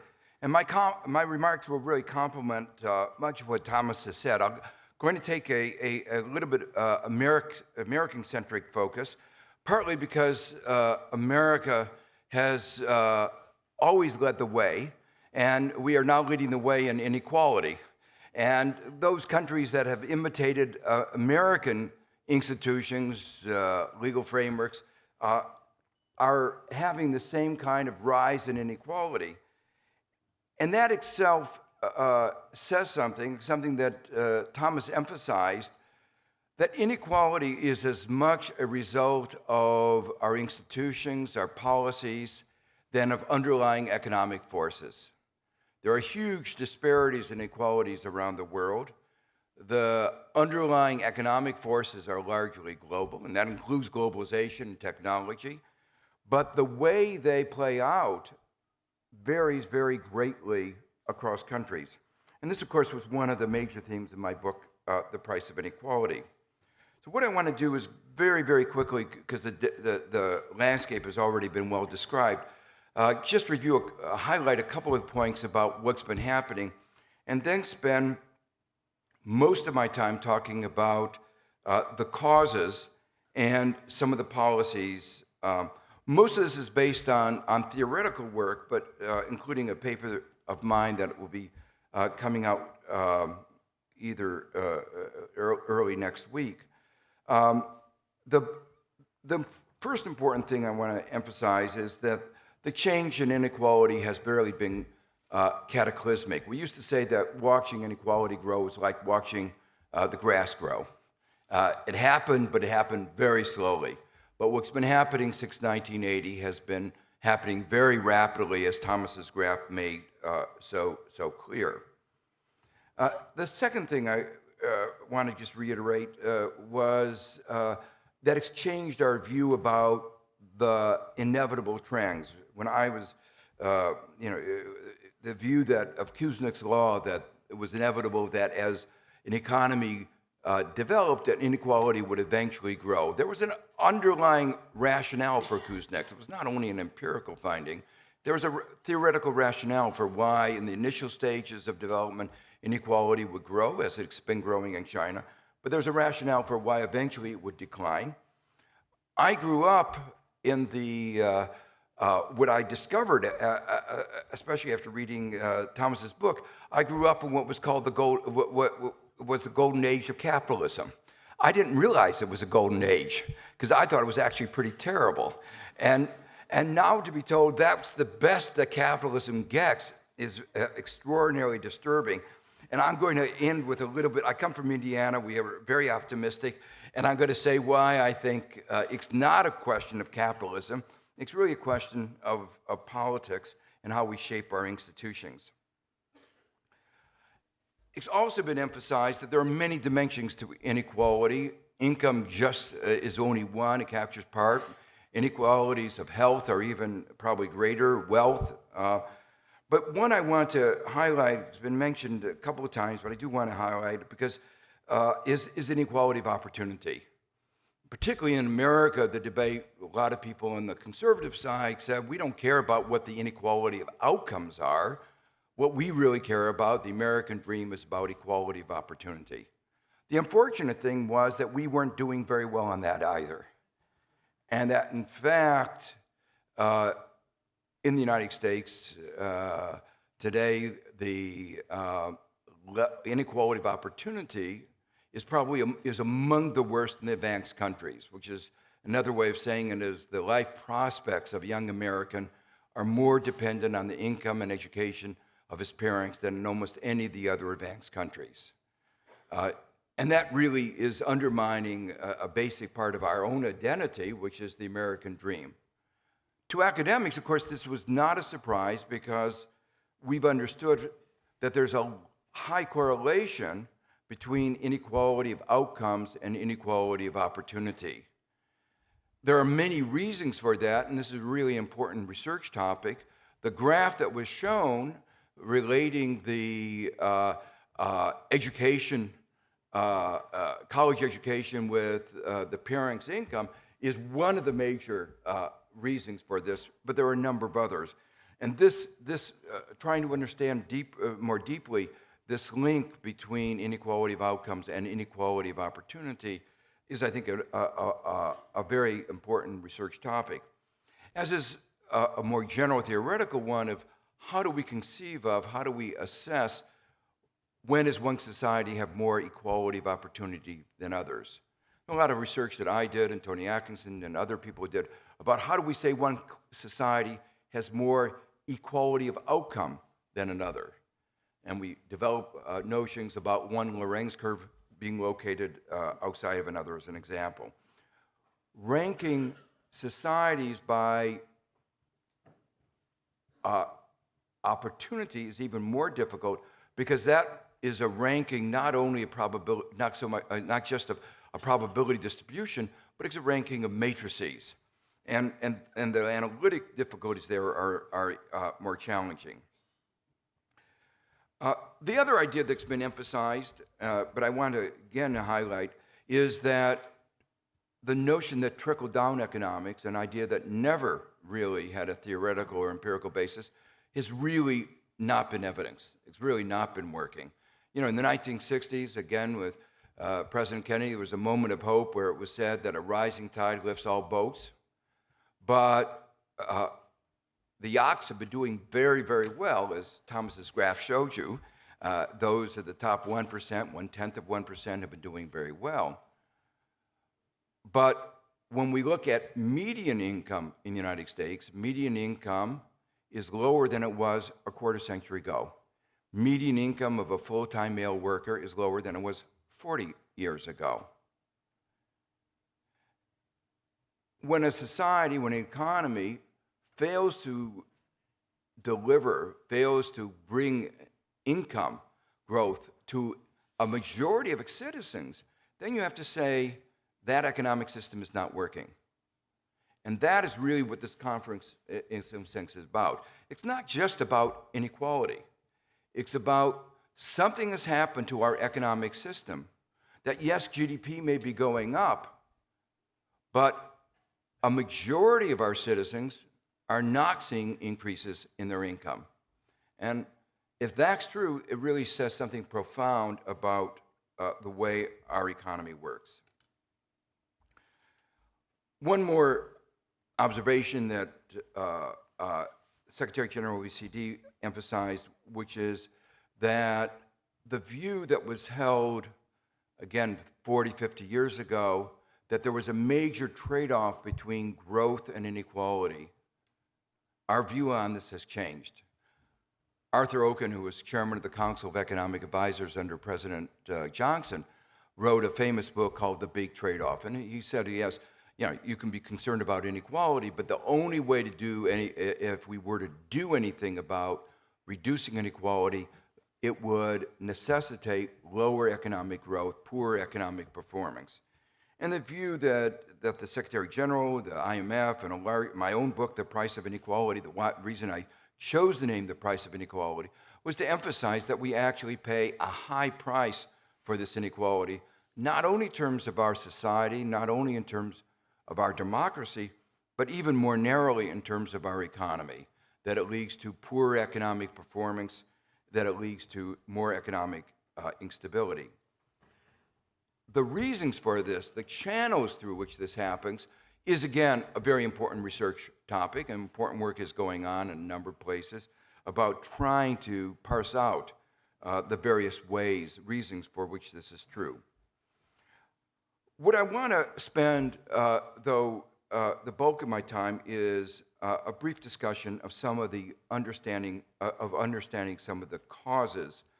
And to do that, I want to frame what's been happening to our economy, to the distribution of income, in contrast to some ideas that were the center of research 60 years ago. Nicholas Caldor, a very distinguished economist at Cambridge University, formulated a set of what was called stylized facts, descriptions of what had been happening over the preceding half century. And he posed a number of challenges to the economics profession to try to explain, to try to develop models that could explain those stylized facts. The sad thing was as soon as they explained these stylized facts, developed actually quite interesting models, the facts were no longer true. So all the models that were developed in that era to explain those stylized facts, by definition, can't explain the new stylized facts that are markedly different. So the old stylized facts says the share of capital and labor were constant. As you saw, the share of capital and labor are not constant.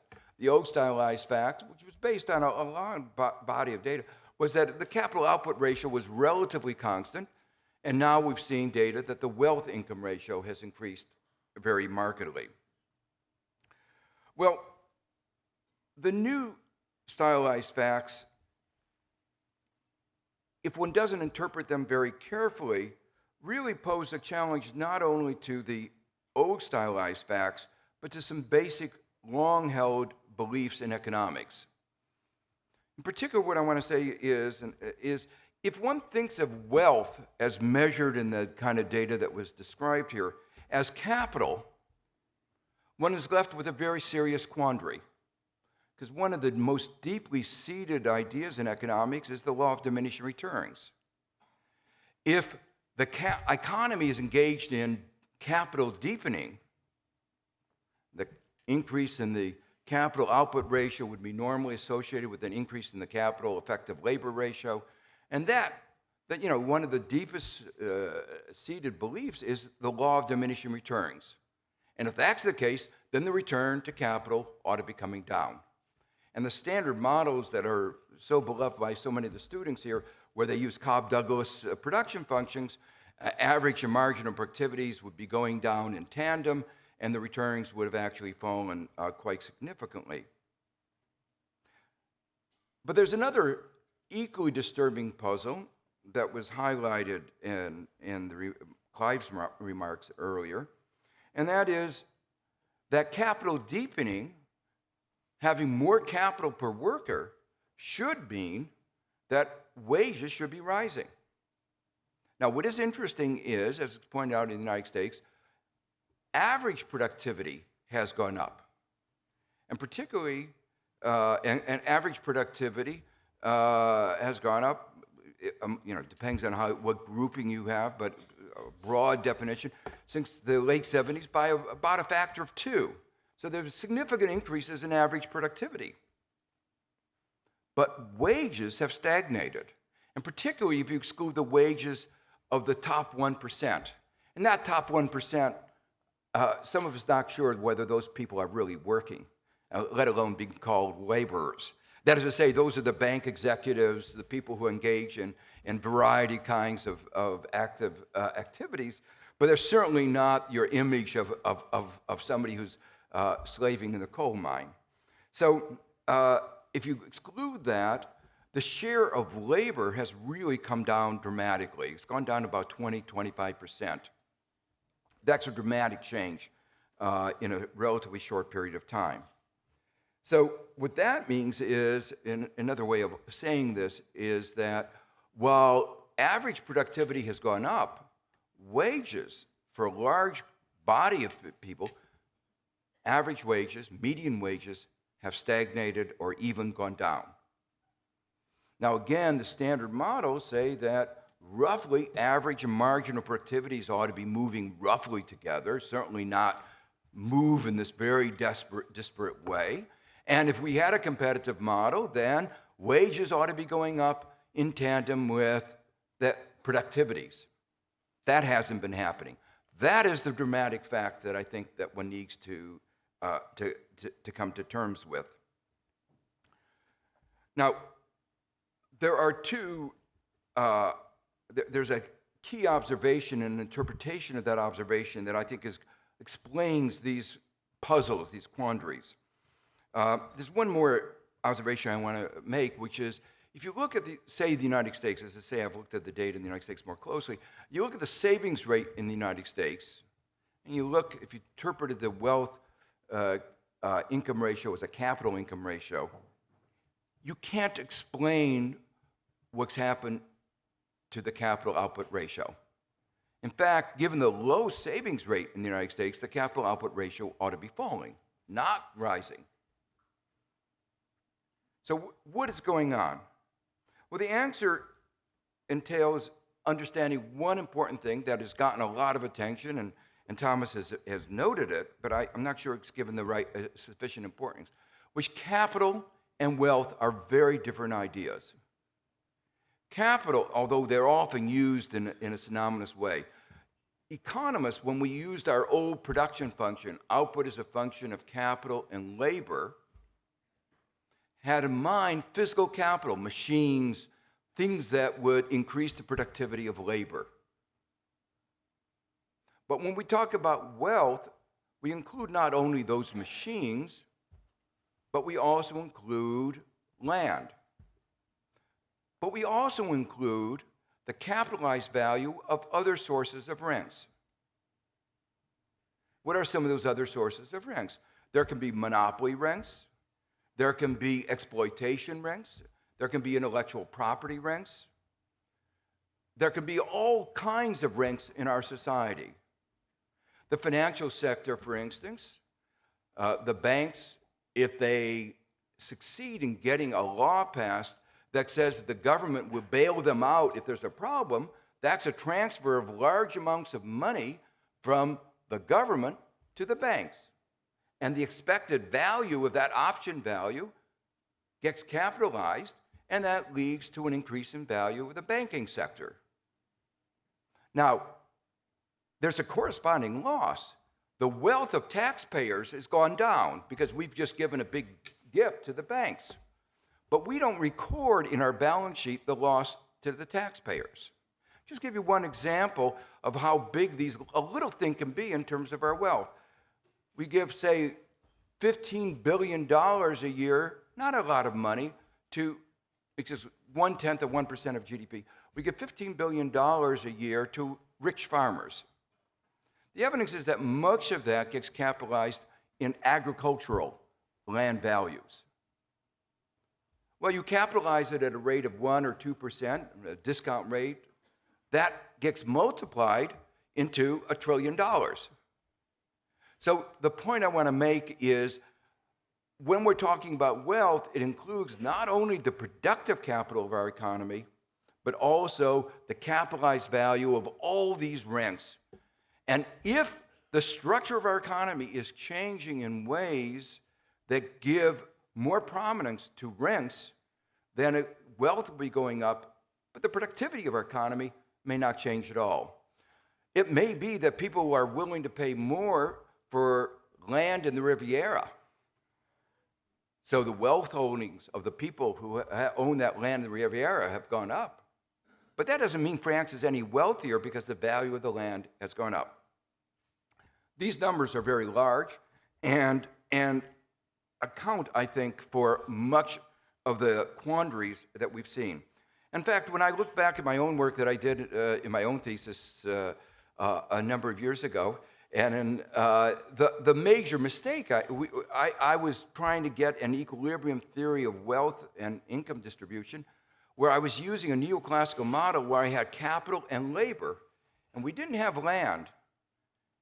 And the argument was very understandable. We had moved from the 19th, 18th century when land was important to the 20th century when manufacturing land was no longer important. So that's why we put out land from our models. But even then, we should have realized that GDP, a quarter of GDP, is housing. And an important part of housing is land values. And when you see the rise in the real estate bubble that Thomas pointed out, it's not the construction cost that's going up. The construction cost is basically a very elastic supply industry. It's the value of land that's implicit in that. Now, from a technical point of view, and I can't go into this, the real problem with land is that the value of the land has to be solved with respect to the value next period and then the period after. That gives rise to an infinite period dynamic programming problem. There is no natural market solution to the transversality conditions, the boundary conditions, and it's therefore natural in a capitalist system that you get this kind of dynamic instability, which can lead to bubbles, which then crash. And in that period, wealth looks like it's going up, but of course, that growth in wealth can actually impede the accumulation of real capital. And so the wealth of the economy, as really measured, goes down.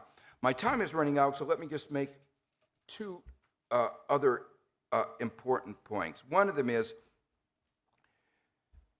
if you take this view that I try to put forward, that it's about the underlying institutions, the rules of the game, the whole set of laws going and institutions, from the way the central bank behaves, the way our corporate governance, our antitrust laws, our union, our education system.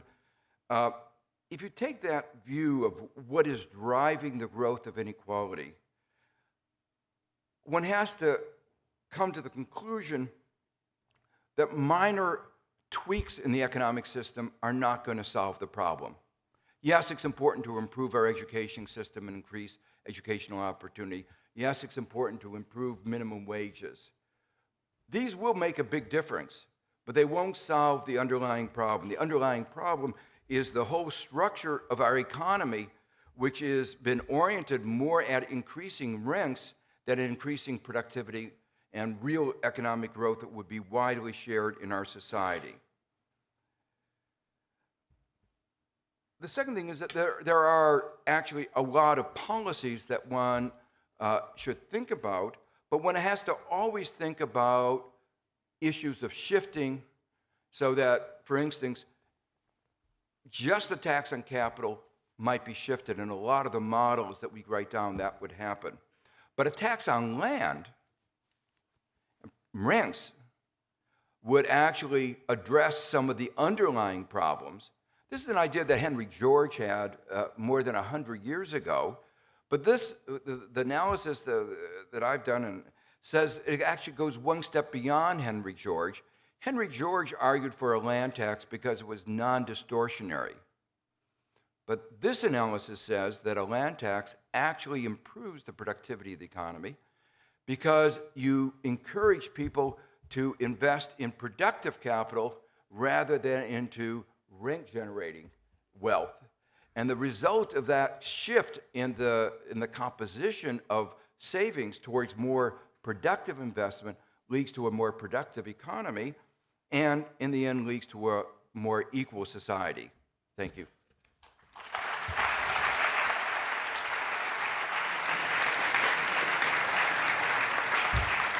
Thank you, Joe. Thank you. Ladies and gentlemen, I'm very conscious that this is the opening session and that our speakers tonight have shared very generously with us their time and described their key themes to us very clearly and succinctly. So I'm going to bypass the questions from the floor tonight. I'm going to, however, use my prerogative as the chairman of this session to instead direct one or two questions myself to Thomas and to Joe, and hopefully have convened or channeled the spirit of the group towards them, if I can. I'd like to ask Joe, if I could, you started there when you said earlier that you named the book that you'd recently written, The Price of Inequality, that it was now quite clear that we paid a price in growth terms. Can we get to the point, do you think, and what work do we need to do further to be able to prove that incontrovertibly so that policymakers begin to take this question of inequality more seriously as they see it as an impediment to growth? Well, as in other areas, I think the key research challenge is to try to parse out more clearly the channels by which this works. And we understand several of the channels. For instance, one of them was highlighted by the data that Thomas put up. If poor children of poor parents, don't have the chance to go to college, they're not going to live up to their full opportunity. So in a sense, you're wasting your most valuable resource, your human resource. So that a whole set of channels linked to the failure to use your resources, your human resources, effectively. Part of the analysis is based on an analysis of the relationship between inequality and instability, and inequality and lack of growth. So this is the basic idea that if you go back to the Great Recession, one of the arguments that I put forward in my book Freefall, and the commission that some people here were on that looked at the crisis, emphasized that people at the top spend a smaller fraction of their income than people at the bottom. In fact, the people at the bottom in the United States were spending 110% of their income. What does that mean? If you transfer money from the bottom to the top, aggregate demand goes down. There's therefore a tendency, not an inevitability, but a tendency for central banks to respond myopically and say, okay, aggregate demand is weak. What do we do about it? We lower interest rates, make regulations lax, and that creates a bubble, and that bubble then creates instability, and when it breaks, the economy is in a mess. So there's a real association between this problem of lack of demand and instability. A lot of this has to do with political economy, I think, because when you have a lot of inequality, especially in a country like America where economic inequality translates into political inequality, you have incentives to pass laws that actually first of all, you don't have incentives to make the public investments that would make the economy more productive. You saw some of the charts that Thomas put about the level of public capital. That is symptomatic that we're not investing in ways that would lead to increase in productivity. The percentage of GDP that we're investing in basic research now in the United States is lower than it was 50 years ago. Infrastructure, anybody that goes into New York knows that we have a lack of infrastructure. So the problem is that when you have a lot of inequality, there is a concern on many people's part. They want the government to be as small as possible because they don't want it to be taxed. And they don't want to be taxed. And the lack of ability to get a consensus over necessary public investments and the impetus to have deregulation measures that lead to the kind of excesses that we saw, those two combined can lead both to lower average performance and more instability. So to answer your question in brief, it really is a research program that I think has to focus on the various channels by which this poor performance gets manifested. Most of us start any inquiry with some sense of a worldview. We then try to be as open-minded and inquiring as we can, but that worldview always needs to be dealt with. Thomas, your book arrived like a hand grenade, and I'm just interested in the experience you've had in dealing with doubters, in talking to people within the economics profession and indeed outside of it, policymakers and politicians, about the key findings in your book. Have you been able to persuade anyone whose worldview was already set in a totally different direction? Yes, that's a difficult part. A problem in particular, sometimes economists, it's not only that they don't, some of them write books, but many of them don't write books anymore. But the main problem is that many of them don't read books anymore either. So that makes it difficult. There's not much I can do for people who don't read books. So this is, but by and large, my experience is that in fact many people in the world, many economists of course, but also many people outside the economics profession, have a strong appetite, for more economic knowledge and for, I think what the main lesson I have drawn from the going all over the world for the promotion of my book is that you have many different people, young and old, and outside the economics profession who are tired to hear that this is too complicated for them, that economic and financial issues can be understood only by a small group of experts who have developed a science that is so sophisticated that nobody else can understand. And of course, this is a big joke, and economists have contributed to this big joke. But this, I see that there is a strong demand for some form of democratization of economic knowledge. And in the end, this makes me a bit more optimistic because I think people want to make their own opinion, and I think by having more studies on the different mechanisms that generate inequality, the consequences of inequality for unequal access to education, to assets, to property, to political influence, to information, to the media, in the end can make a difference. So, I think many people in the end look at the evidence, and many people are surprised to learn that we've had, for instance, this very high top tax rate in the past, and apparently this did not destroy American capitalism, and if anything, again, productivity growth rate were higher than what they've been in recent decades. My experience is that knowledge and better knowledge can change these lines of discussion sometime. But of course, many people are not ready for a quiet debate on this, but many people are. Well, if you machine gun them with the statistics you used tonight, I can see you'll be very effective. And then finally, just a question for both of you, if I could.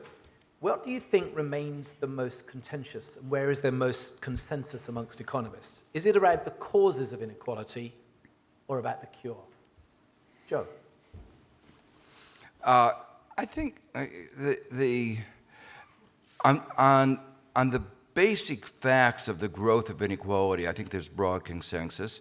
There's a little bit of debate about what is the right adjustment for public transfers. How do you adjust for the transfers in kind in particular? But the overall data, I think, is so compelling that while there are a few doubters, on the what has happened, I think there's broad consensus.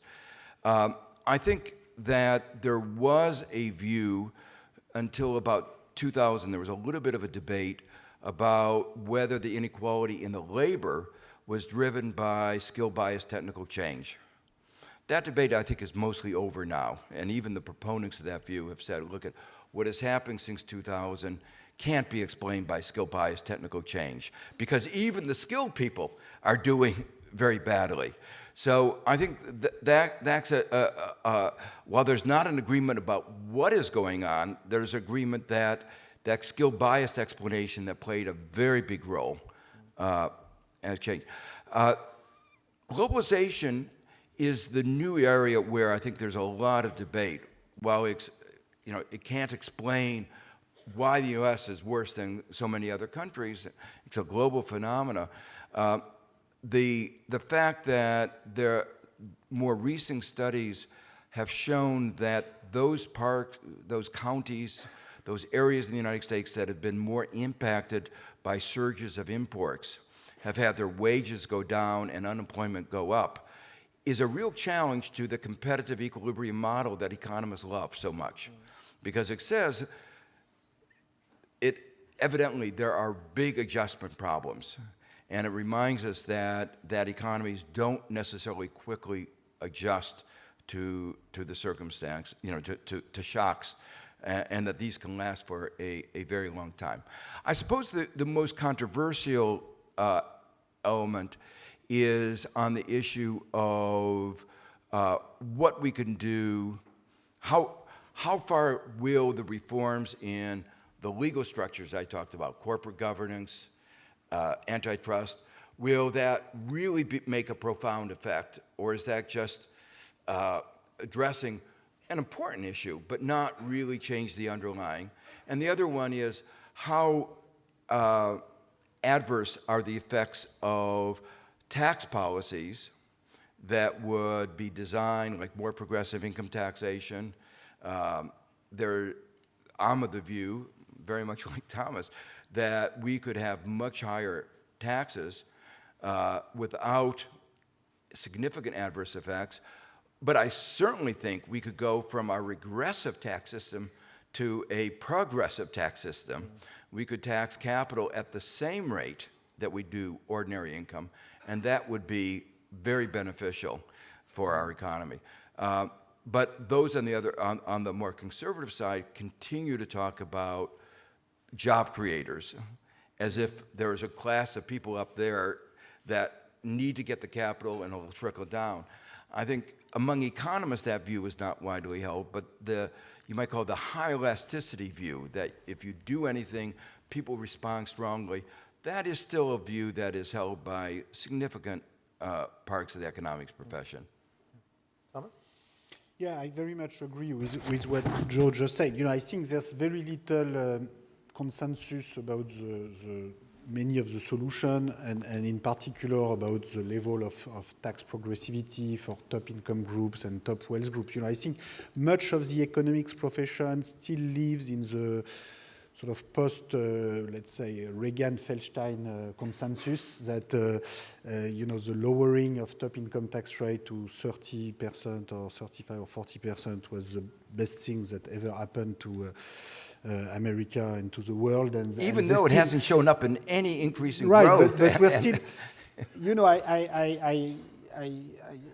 even so myself, as a graduate student and as a young assistant professor, I heard so much, this claim that, for instance, kind of argument that people still believe a lot is, well, at least, when you had, now when you have very low top tax rate, people, maybe they get a lot of cash, but they don't get all these perks and non-taxable benefits like fancy cars or fancy apartments that they used to get back in the old days of the 50s and 60s when you have very high tax rate. And for a long time, I was repeating, this kind of claim. And then I realized, looking at the data, that if anything, today you have, a lot of cash top compensation, but also a lot of perks. And if anything, they seem to be complementary rather than substitute. And if you look at very top compensation package, you have an increase both of, really excessive monetary compensation and, jet offices and everything that the non-taxable part as well. So,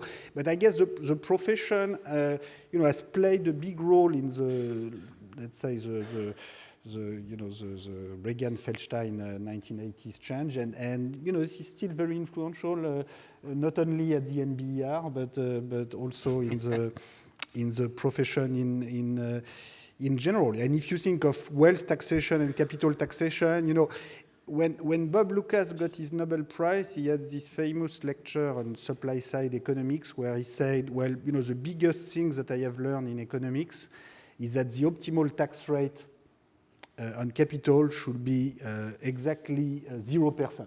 You know, which is really small for a tax rate, you know. But so he didn't want 1% or 2%, 0%. And he said, you know, there is a theoretical model which tells me this, except that, you know, the only model where you get such a conclusion, basically, is a model either where you have no inherited wealth and pure life cycle wealth, no capital market imperfection, or a model where you have an infinite elasticity of capital supply in the long run. And of course, you know, you should never tax something that's infinitely elastic. But, you know, labor is also elastic. So you have cost for taxation, whether it's labor tax or capital tax, and you have to balance the two. But, you know, the economics profession has still still needs time to come to a more balanced view of the optimal tax system, and still lives very much into a pretty extreme view with very little labor income tax progressivity and very little or even zero capital tax. And this goes well beyond, you know, I had a debate recently with Mankiw, who as a chairman of the Bush Council of Economic Advisors, of course, was in favor of the complete repeal of the estate tax, which in the end was reintroduced. But, you know, this goes way beyond Lucas and Mankiw and Feldstein. This is still very strong in the profession. Can I just comment on one point, sir. just to reemphasize, that they constructed models in which they built inside the model the assumptions that gave them the results. Right. So you write down a model where you have infinite elasticity, and then you say the model shows there's a high elasticity. So, and then you say, with an infinite elasticity, the tax should be zero. So we didn't have to have the model to say that. Exactly. If you just began with the sayings, I'm going to begin and show you I can write down a model with infinite elasticity, and that tax would be zero, we could have said, yeah, you could do that, but you could also do a model that's more reasonable. So Joe, your point there gives us the final jumping off point for this final minute as we end this, a mere 15 minutes late, which given our opening session is not too bad. Because Joe, you rumbled them on those models, and they have been rumbled. And that leads me to my final minute, which is simply to say, as a call to arms, as a plea to you, the economics profession, with so much now known, with so much now stipulated, with so much of the voodoo debunked, can we please have an interim model? Can we please have a unified, inclusive growth model that takes the benefits of what can be agreed, rests on the consensus that we've already got between members of the profession, and of course leaves room for continuing debate and research around the sides of that. But if there's already a certain amount of agreement on things which could be pooled, unified, stratified, and begun to be shared with policymakers and others that will plan our growth, a probable low growth decade, as we look at the next 10 years, then can we get that into their hands as soon as possible, an interim unified model, relying on what we have already been able to see over the last 10, 20, and 30 years. You know, there's a phrase that Sigmund Freud used. It was the phrase, the vanity of small differences. And I fear the vanity of small differences. I'm not an economist, I'm a progressive. I'm allowed to be nakedly, unashamedly partisan on behalf of poor people. And when I look at the failure of other progressives and other progressive movements over the last 100 years, I see the vanity of small differences at work on the political sphere. And in that political sphere, in fact, this very city in 1899, the beginning of the last century, had the Second International, a group of people who came together, coalesced a number of things which were achievements they wanted to see happen for working people everywhere, and then spent the next 50 years arguing about how to do that. Let's not do that as we look at the next 10 years in the economics profession. What can be known, what consensus can be lent on, what can be unified and codified, we should get into the hands of those that run our countries and seek to strengthen our social democracies. Thank you for tonight's session. I'm sure you'll enjoy the next 2 days.